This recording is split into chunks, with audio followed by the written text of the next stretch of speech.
Well, we are back for day 2 over at the Consumer Electronics Show, the Las Vegas show.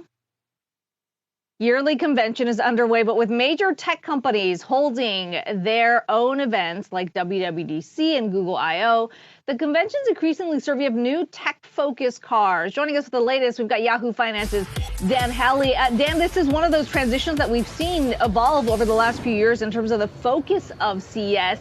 Increasingly, a lot of focus on mobility. What are you seeing on the ground there?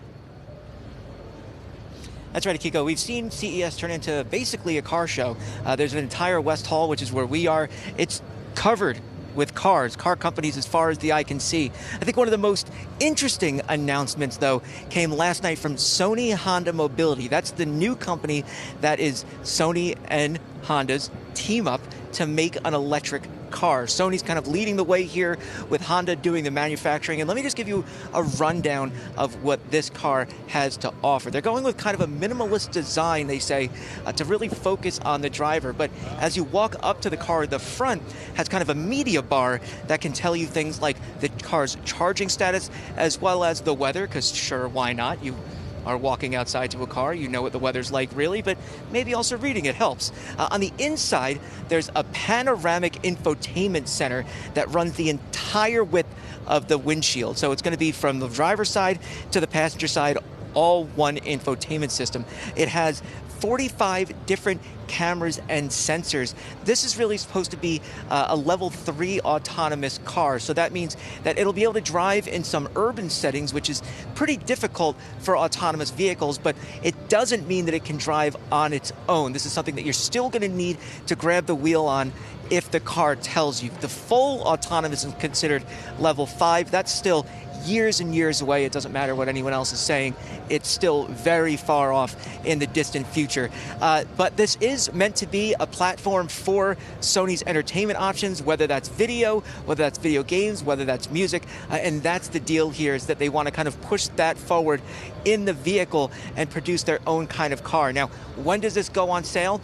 Pre-orders start in 2025, the early half of 2025. It actually goes on sale in the end of 2025, and then it'll start hitting the road in 2026. So we still have some time ahead before the actual Afeela is what they're calling it, the Afeela feel, because feeling things is what Sony wants you to do with the car. But yes, it'll take about 3 years now for it to officially be on the road. And it's interesting because when you think of traditional car shows and then you saw this push more for CES, as you saw this cross-pollination between chip makers and high-tech and cars now, this does seem to be the way forward. What sort of standouts are you looking at for the show? Yeah, I think, we had BMW show off their wild new concept car. We have Stellantis showing off a new Ram, as well as they have their electric charger here. I got to get a close look on that.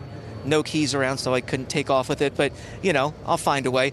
We have Mercedes behind us, and then we have some other kind of gaming-related news with cars. NVIDIA, believe it or not, is working with the likes of Hyundai, BYD, and Polestar to make it so that its GeForce Cloud gaming platform works in those cars. So when you're parked, you'll be able to play video games on your infotainment center directly in front of you, whether you're the driver's side or the passenger side.